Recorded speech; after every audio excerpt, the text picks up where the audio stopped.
Do you feel like it's getting harder and harder to focus? You sit down to get something done, but an hour later, you've got 5 tabs open, you've sent an email, you've scrolled on TikTok for 15 minutes, and you still haven't actually started the thing that you meant to do. It is not just you. The world is engineered for distraction. Billion-dollar companies are profiting from hijacking your attention. And this isn't just getting in the way of your ability to cross things off of your to-do list. Focus is actually one of the hidden keys to building the life that you want. Whether that's writing the book that you've dreamed up, finally picking up that guitar that's in the corner, or just enjoying a quiet Sunday with a book and no phone, focus is the force that powers it all. By the end of this episode, you will have the tools to rebuild your focus and the energy to use it on what truly matters.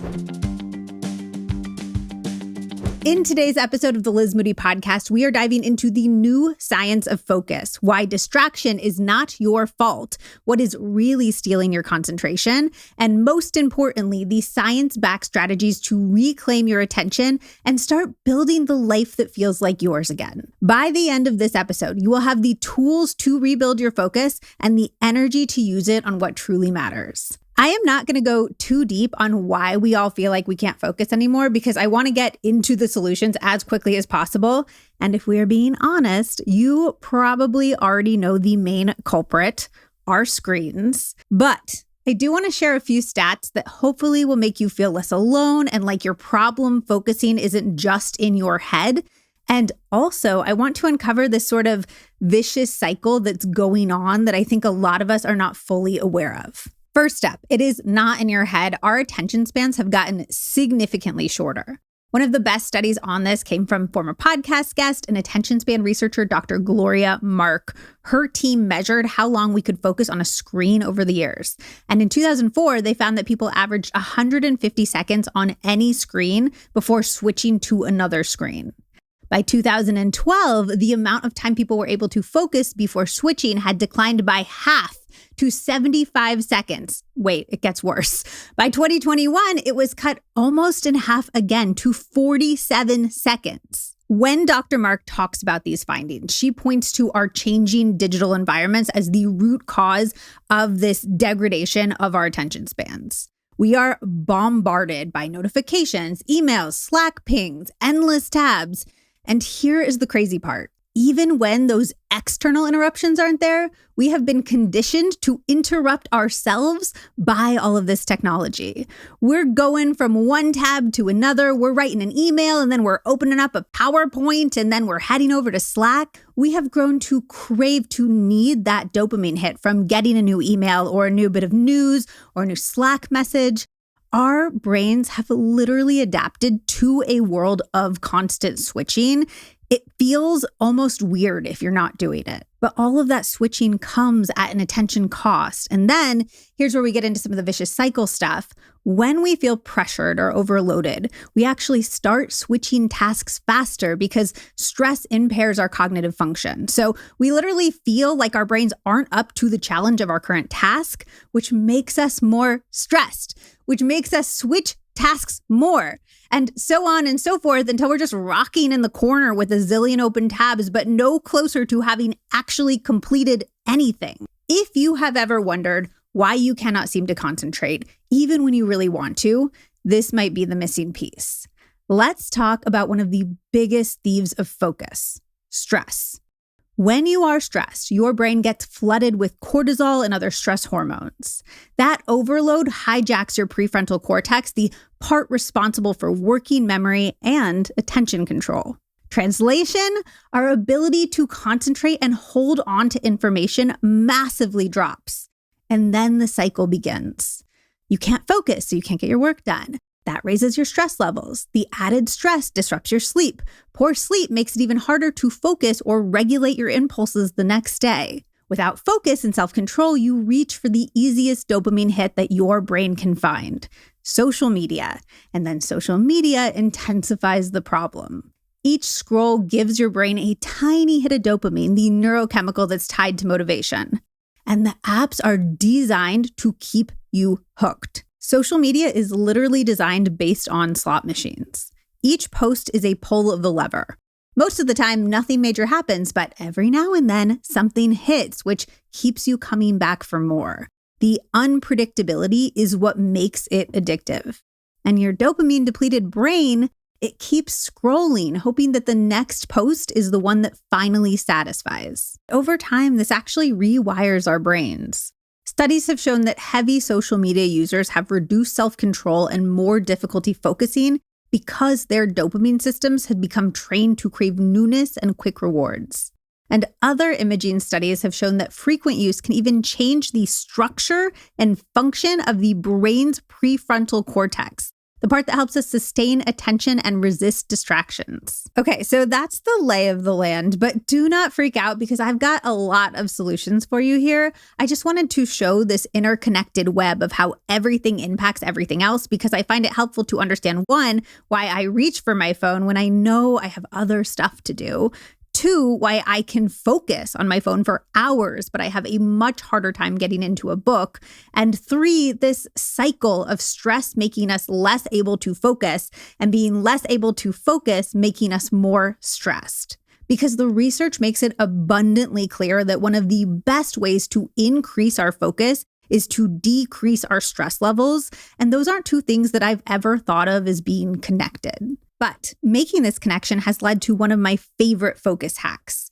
Decreasing our stress levels can not only help with rebuilding our focus over time, it can increase our ability to focus in the moment. Meaning, if you are having a hard time focusing, you can do any activity that decreases your stress and you'll bring your prefrontal cortex back online. And it also works chronically. Continuous stress over time literally reshapes the brain so that you're more likely to respond to situations with fear and anxiety and more stress.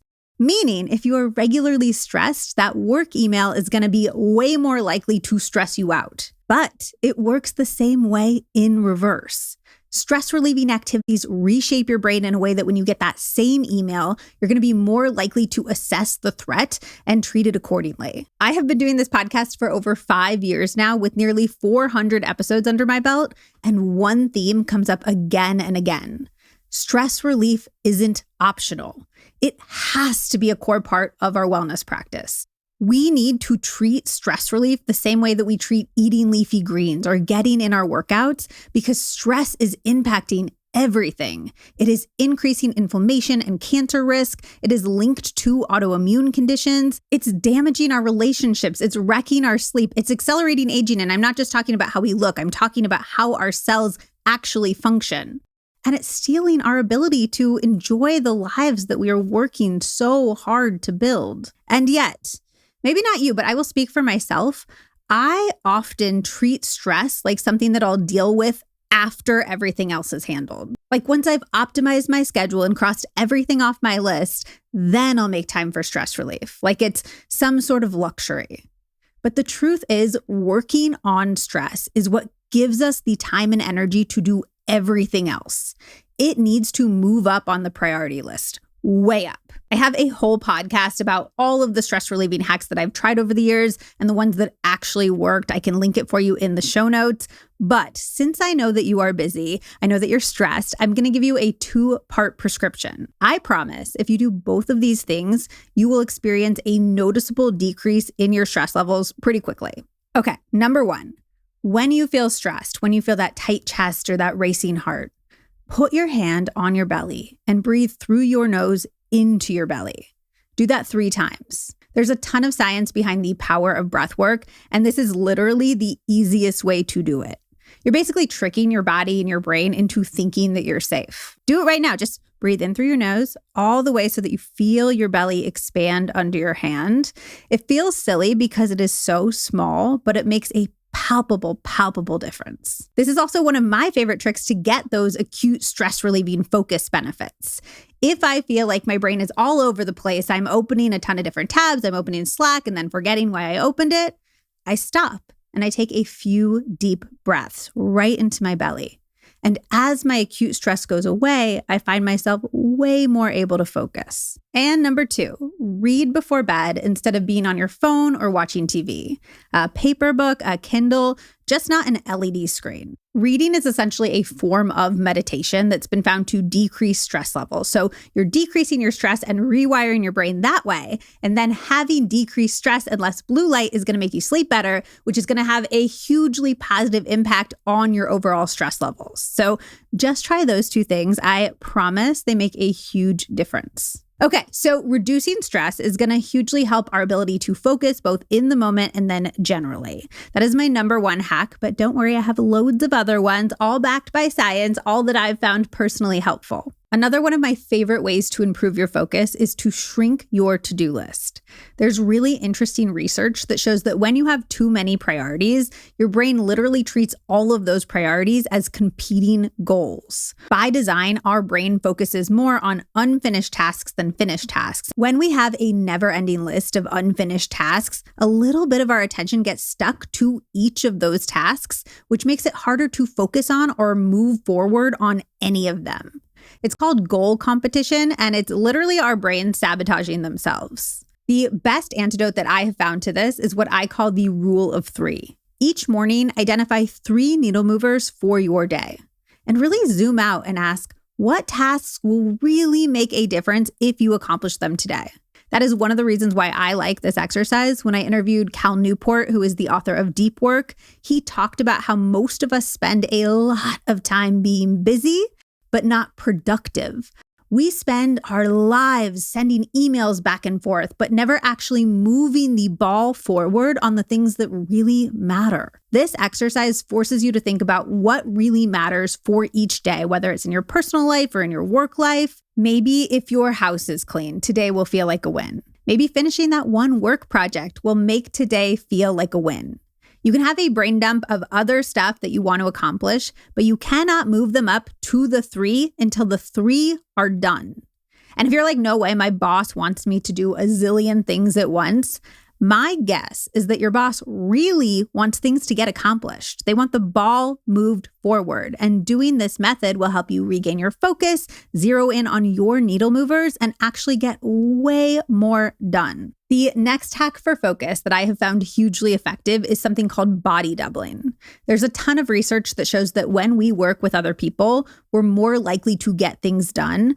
And honestly, there's a lot of pros and cons to how much more all of us work from home these days, but that is definitely a con. It is far easier to get distracted and procrastinate at home. Body doubling is literally just working with another person. So you can do this online, like getting on a Zoom call at the same time and just saying, okay, we're going to heads down work for the next hour. Or you can meet up with somebody in person. When I had Kendra Dachi, who is the author of The Lazy Genius, on the podcast, she talked about her standing weekly work date with one of her fellow author friends. They get together at a cafe and they're not allowed to interrupt each other. If one of them has something to say, they slide a salt shaker toward the other one. And the idea is that when you're not in a flow, you can acknowledge the shaker and then you can interact with the other person. We talk about Dr. Katie Milkman all the time on this podcast, and she has this concept of commitment devices, or things we use to make us do things that we do not want to do.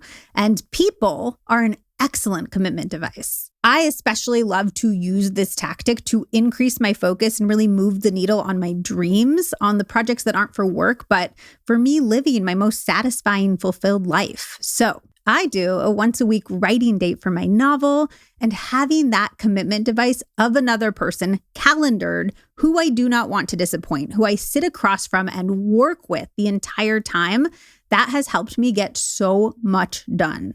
It can be a really useful way to move the priority level up on the things that really fuel our soul. The next hack is, when you are feeling unfocused, ask yourself, what do I really need right now? We live in a world that is designed to help us alleviate discomfort. A lot of the times we will be sitting in that feeling of stress or boredom or uncertainty or anxiety, and we'll pick up our phones as a break and distract ourselves because it's easier than dealing with the discomfort underneath. And the antidote to this is to treat ourselves like the little kids that we all are inside. Ask yourself, what do I really need right now? Maybe it's social connection and you can call a friend. Maybe it's some movement, like doing a little dance or going for a walk. Maybe it's to lie down with your eyes closed. And maybe it's just allowing that thing that you are trying not to feel wash over you and realizing that you're resilient enough to handle it. That pushing it away is making it stronger, and letting it come actually takes away its power. But giving yourself that little moment to ask, what do I really need? And then doing everything in your power to give yourself that thing can make it so much easier to come back to whatever you're doing with a far greater ability to focus. And one of the things that you might really need is just time to be unproductive. This is one of my favorite hacks, scheduling deliberate unproductive time. There's this woman I've seen on TikTok recently who shares something that she calls compassionate productivity, which is basically working with yourself instead of berating your unique mind and your unique body for not doing every little thing that you want them to do. And one example that she says is, if you always feel sluggish at 2 p.m. and like you can't get good work done, schedule an hour break at 2 p.m. and actually enjoy it. Let your body restore. And a lot of her work points out how much energy we spend pushing back on what is versus acknowledging what is and letting us get some enjoyment, some restoration there. Just saying, I'm going to take a nap or I'm going to read for an hour and I'm not going to call myself a lazy piece of shit the whole time that I do it. I'm going to relax and I'm going to enjoy it. It shouldn't feel revolutionary, but in today's world, it really is. You can do this at points during the week, or you can also do this with a day of your week. A lot of religions and cultures have one explicit day of rest a week where the goal is really to not produce. I would highly recommend taking a one-day break from your productive self, from the self that is shooting all over you. This means no work, no emails, but also no self-talk about what productive rest should look like. This is something that I'm so guilty of. We need to rest in a way that feels good to us in the moment. Not what society tells us rest looks like, not the best rest possible. If we rest in a way that truly feels good, we will be shocked at how much it restores our focus. Along those lines, we do need to create more little pockets to just let our minds wander. We fill every single moment with TikToks and music, and even like when we're in the shower, when we're on walks. And I do think a lot of this has to do with our aversion to discomfort, which we talked about earlier. But letting our minds drift and wander is how we come up with creative solutions and we process our emotions. It activates neural pathways that aren't available to us otherwise.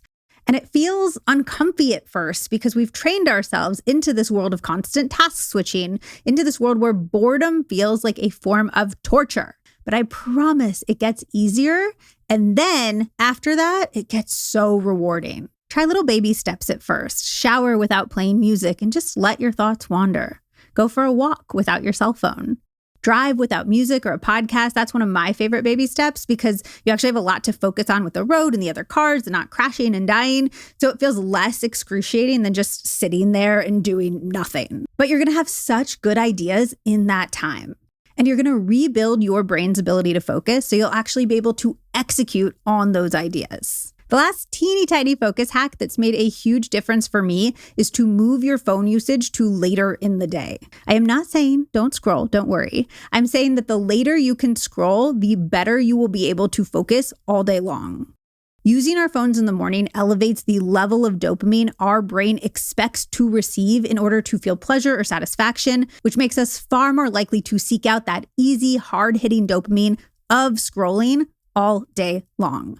You're basically training your brain to expect newness and fast dopamine right out the gate, right when you wake up. So it's going to try to give you that by having you switch tasks all day long. It's going to make you want to reach for your phone more. So just push it later. The later in the day that you can push your scroll, the more focused that you're going to feel all day long. I want to be so clear on this. We are all in this together. The system is increasingly stacked against us, and that sucks. And it's 100% not your fault.